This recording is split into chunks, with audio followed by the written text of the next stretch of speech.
Today we're going to talk about diabetes mellitus type 1. Diabetes type 1 is a chronic condition in which the pancreas produces no insulin. So when we talk about diabetes mellitus, we have to talk about pancreas. Pancreas is a small organ located behind the stomach. The pancreas has two main functions. The first function is exocrine, which helps with digestion. The second function is endocrine, which it produces hormone. This hormone helps metabolism. In pancreas, the cells that are responsible for endocrine function are located in the region of islets of Langerhans. The islets of Langerhans produces alpha cells and beta cells. Alpha cells are responsible for releasing glucagon. Beta cells are responsible for releasing insulin. The alpha and beta cells regulate our body blood sugar. If I have time later, I'll explain how they regulate our body's blood sugar. But for now, I'll just go ahead and continue. So with type 1 diabetes, the beta cells lose their ability to produce insulin, resulting in high blood sugar. Let's take a look at what insulin does for our body. Well, the primary function of insulin is to facilitate the movement of glucose from the blood into the cells, thus decreases the blood glucose level. And also, insulin regulates the rate of carbohydrate metabolism and conversion to glucose. In general, insulin allows the body to use carbohydrate more efficiently or effectively for conversion of glucose for energy. As we know now, if there is no insulin present to facilitate glucose movement from blood into the cells, the circulating glucose cannot be used for energy. The level of serum glucose will increase, which results in hyperglycemia. Hyperglycemia is really not a good thing. Hyperglycemia is generally increased blood glucose level. It has a lot of complication. One of the complications are dehydration.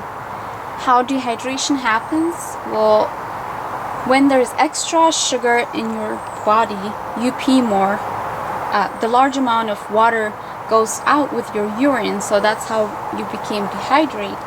And you can also lose a lot of weight. It's because the glucose that goes out when you pee takes the calorie with it, and our cells are starving on top of that.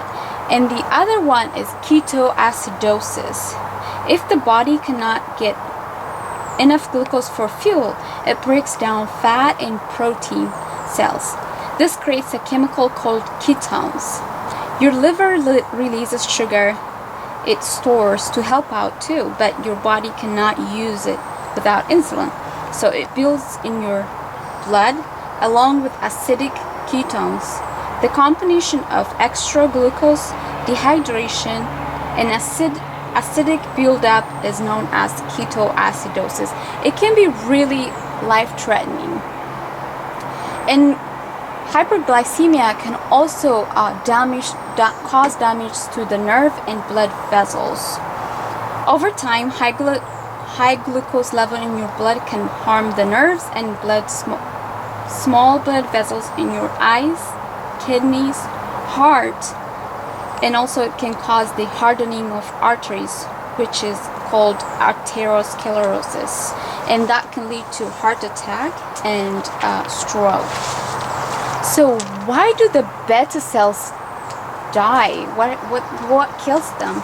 Well, there are two things we can say about that. Our immune system sometimes can destroy the beta cells, and sometimes viruses can kill the beta cells. And I would like to go over the symptoms of type 1 diabetes. The 3 P's. 1. Polydipsia. 2. Polyphagia. 3. Polyuria. Weight loss, fatigue, irritability, bedwetting, especially in kids, and sometimes blurred vision. treatment of diabetes type 1 is insulin supplements and exercise and also diet.